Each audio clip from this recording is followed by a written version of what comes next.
পটুয়াখালীর কলাপাড়ায় পারাউজ শেরে বাংলা নৌঘাটের নবীন নাবিকদের 2025 ব্যাচের শিক্ষা সমাপনী কুচকাওয়াজ অনুষ্ঠিত হচ্ছে। প্যারেড গ্রাউন্ডে উপস্থিত আছেন নৌবাহিনী প্রধান এম নাজমুল হাসান। এই বিষয়ে আরও জানাতে সেখানে থেকে যুক্ত হচ্ছেন সহকর্মী সুজন আকন। সুজন, আপনার প্রথমে জানতে চাই আসলে যে সমাপনী কুচকাওয়াজের আয়োজন তা কেমন হচ্ছে এবং কি কি রাখা হয়েছে আজকের এই দিনটিকে কেন্দ্র করে সেখানে? অনেক আজকে কিছুক্ষণ আগেই নবীন নাবিক শিক্ষা সমাপনী যে কুচকাওয়াজ সেটি কিছুক্ষণ আগেই শেষ হয়েছে এবং এখন নৌবাহিনী প্রধান অ্যাডমিরাল এম নাজমুল হাসান তিনি এখন এই নবীন যে নাবিক রয়েছে যারা আজকে কুচকাওয়াজে অংশগ্রহণ করেছে তাদের উদ্দেশ্যে তিনি এখন বক্তব্য রাখছেন।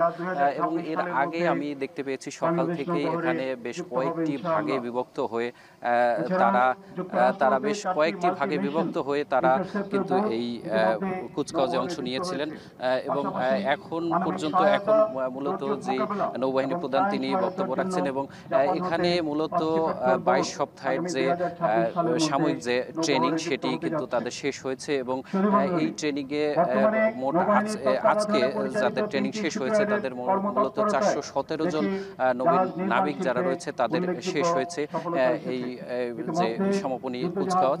এবং আমরা দেখতে পেয়েছি সকাল থেকে যে এই 417 জন যে নাবিক রয়েছে তাদের স্বজনরাও এখানে এসেছে এবং তাদের সঙ্গে আমার কথা হচ্ছে। তারা বলেছেন যে তাদের যে সন্তানকে এই দেশ সেবার কাজে নিয়োজিত করতে পেরে তারাও এখন মূলত এই সন্তানদের যে এই পেশায় নিয়োজিত করতে পেরে তারাও আসলে গর্বিত মনে করছেন।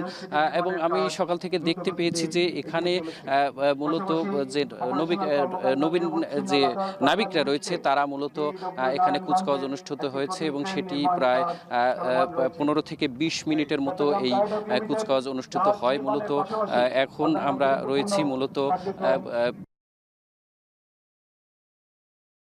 বানৌজা।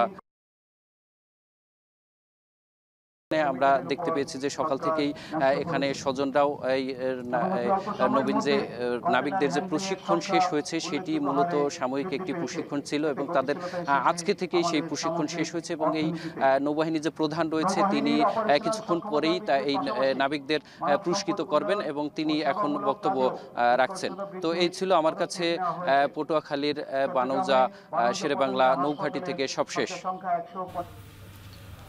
পটুয়াখালী থেকে আমাদের সঙ্গে যুক্ত ছিলেন সহকর্মী সুজন আকন।